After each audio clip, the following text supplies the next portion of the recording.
Hello friends, जय श्री केदारनाथ। कैसे हैं आप? आई होप कि सब अच्छे होंगे। दोस्तों, आज है 21 अगस्त और एक बार फिर मैं आपको केदारनाथ धाम के लाइव दर्शन कराने वाली हूं। आज के दिन केदारनाथ का मौसम आप देख सकते हैं, सुबह से ही बारिश हो रही है केदारनाथ धाम में। इसीलिए आप देख सकते हैं कि कोई भी यात्री केदारनाथ धाम नहीं पहुंचा है, क्योंकि हेलीकॉप्टर नहीं चल रहे हैं। और जो यात्री हेलीकॉप्टर से कल आए थे, उन्होंने स्टे किया था, तो वो वेट कर रहे हैं कि कब हेली आएगा और कब वो नीचे जाएंगे। तो दोस्तों, ये समस्याएं केदारनाथ धाम में लगातार हो रही है, क्योंकि बारिश यहाँ पर लगातार हो रही है। इसीलिए हेलीकॉप्टर बहुत ही कम चल रहे हैं। आगे मैं आपको बताऊंगी कि केदारनाथ में जो यात्री स्टे कर रहे हैं, जो हेलीकॉप्टर के द्वारा आ रहे हैं, जो स्टे कर रहे हैं, उनके सामने क्या प्रॉब्लम आ रही है। आप इस वीडियो को पूरा देखिएगा। आप देख सकते हैं कि हेलीकॉप्टर के लिए वेट कर रहे हैं यात्री कि कब हेली आएगा और कब वो नीचे जाएंगे, क्योंकि वो ही यात्री यहाँ पर अभी आ रहे हैं जो हेलीकॉप्टर से यात्रा कर रहे हैं। अगर स्टे भी करना चाहते हैं तो दोस्तों, उनके सामने सबसे बड़ी समस्या यही आ रही है कि केदारनाथ धाम में खाने पीने की बहुत ज़्यादा दिक्कत हो गई है। खाना पीना जो नीचे से सामान आता है खाने पीने का, वो नहीं पहुँच पा रहा है, क्योंकि घोड़े पालकी के द्वारा ही सब सामान ऊपर आता है। इसीलिए आज 21 दिन हो गए हैं केदारनाथ में इस आपदा को आए हुए। इसीलिए केदारनाथ में कोई जो खाने पीने का सामान है वो घोड़े या पालकी के द्वारा नहीं पहुंच पा रहा है। और अगर आप यहाँ पर कुछ खाना पीना भी चाहेंगे, अगर आप हेलीकॉप्टर से भी यात्रा कर रहे हैं और अभी आप यहाँ पर कुछ खाना पीना भी चाहेंगे, तो भी आपको बहुत ज़्यादा कॉस्टली मिलेगा, क्योंकि यहाँ पर जो खाने पीने की दिक्कत है वो ज़्यादा यात्रियों को हो रही है। यात्रियों को क्या, जो लोकल दुकानदार हैं या साधु महात्मा हैं, उनके सामने भी ये प्रॉब्लम आ रही है, क्योंकि यहाँ पर जो खाने पीने की समस्याएं हैं वो बढ़ती जा रही हैं लगातार। क्योंकि एक तो रास्ते पर जो घोड़े खच्चर है वो मना कर दिया है चलने के लिए, क्योंकि रास्ते टेम्परेरी बनाए जा रहे हैं, वो भी पैदल यात्रियों के लिए। इसीलिए जो खाने पीने का सामान है घोड़े पालकी के द्वारा आता था, वो अब नहीं पहुँच पा रहा है। तो अगर आप यहाँ पर कुछ खाएंगे या कुछ पिएंगे भी, तो आपको बहुत ज़्यादा कॉस्टली मिलेगा। इसीलिए आप सोनप्रयाग या रास्ते में से ही अपने साथ खाने पीने का सामान रख सकते हैं, क्योंकि यहाँ पर आपको बहुत ज़्यादा कॉस्टली मिलेगा। और दोस्तों, आगे मैं आपको बताऊंगी कि पैदल आप कैसे यात्रा कर सकते हैं। क्या इस मौसम में रिस्की हो सकता है यात्रा करना? आप इस वीडियो को पूरा देखिए, ज़्यादा जानकारी इस वीडियो में आपको मिलने वाली है। और आप लगातार दोस्तों मेरी वीडियो में केदारनाथ का मौसम देखते हैं। कई दिनों से केदारनाथ का जो मौसम है वो ख़राब बना हुआ है, इसीलिए जो हेली हैं वो भी बहुत ही कम चल रहे हैं। अगर मौसम साफ़ होता है तो हेलीकॉप्टर यात्रियों को लेकर आता है। अदरवाइज़ आप देख सकते हैं कि चारों तरफ फोग ही लगा हुआ है और चारों तरफ बादल ही छाए हुए हैं केदारनाथ धाम में। और सुबह से यहाँ पर बारिश हो रही है, इसीलिए आप देख सकते हैं कि कोई भी यात्री मंदिर के परिसर में रास्ते में कोई दिखाई नहीं दे रहा है, क्योंकि आज एक भी यात्री केदारनाथ धाम नहीं पहुंचा है, वो भी मौसम ख़राब होने की वजह से। तो आप देख सकते हैं केदारनाथ में लगातार बारिश हो रही है, जिसकी वजह से जो पैदल यात्री हैं वो तो नहीं आ रहे हैं, लेकिन हेलीकॉप्टर के द्वारा भी जो यात्री आना चाहते हैं वो भी अभी नहीं आ रहे हैं, क्योंकि लगातार केदारनाथ धाम में बारिश हो रही है। शाम के टाइम थोड़ी हल्की फुल्की होती है बारिश, लेकिन सुबह से आज लगातार केदारनाथ धाम में बारिश ही हो रही है। इसीलिए आप बाबा के घर बैठे हुए दर्शन कीजिए केदारनाथ धाम के। आप देख सकते हैं कि ऐसा सुंदर सा नज़ारा आपको कभी कभी देखने को मिलता है केदारनाथ धाम का। चारों तरफ हरे भरे पहाड़ केदारनाथ धाम में देखने को मिल रहे हैं, चारों तरफ फोग लगा हुआ है, बादल छाए हुए हैं। तो ऐसा नज़ारा बहुत ही कम देखने को मिलता है। तो घर बैठे हुए 21 अगस्त के दिन आज आप केदारनाथ धाम के लाइव दर्शन कीजिए। और दोस्तों, आप अगर पैदल यात्रा करना चाहते हैं केदारनाथ धाम की, तो आप 1 सितंबर से यात्रा कीजिए। कुछ ही दिन की बात है, 1 सितंबर से रास्ते और ज़्यादा अच्छे हो जाएंगे।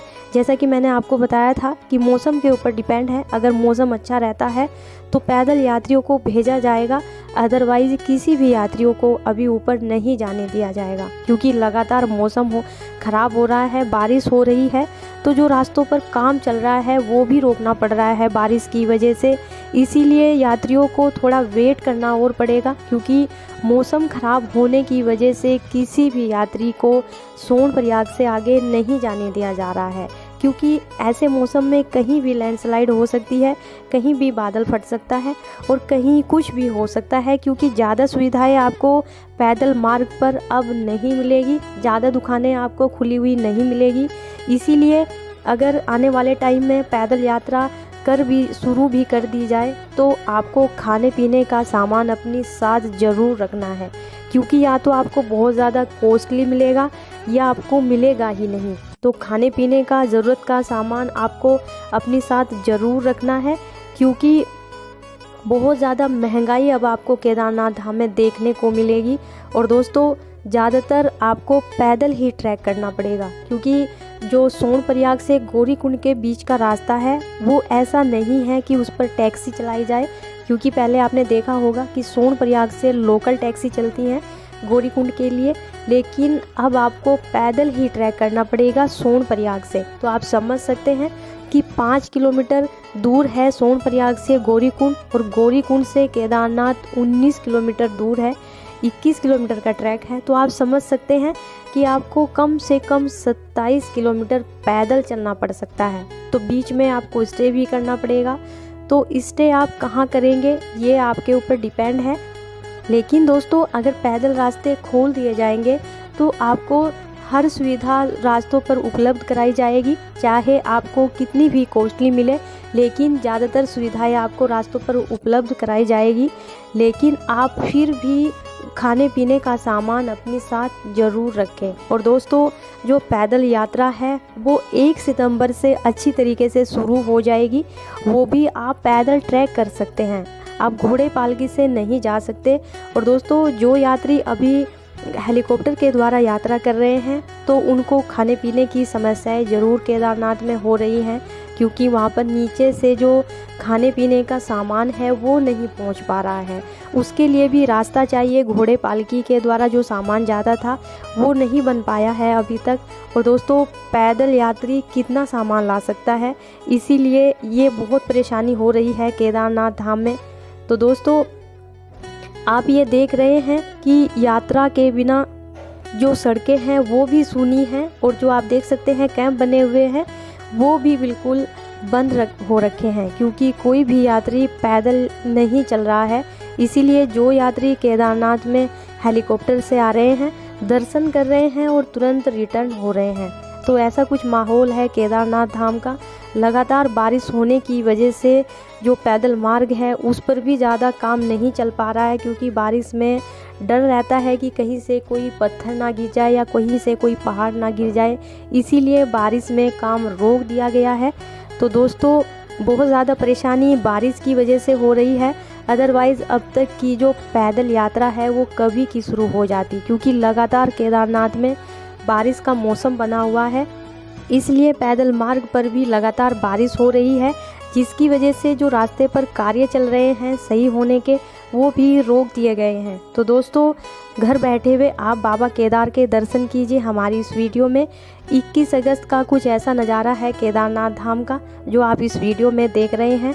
और दोस्तों भैरवनाथ मंदिर में भी आप देख सकते हैं कि कोई भी यात्री यहाँ पर मौजूद नहीं है, सिर्फ कोई साधु महात्मा है जो यहाँ पर तपस्या करते हैं, जो यहाँ पर रहते हैं।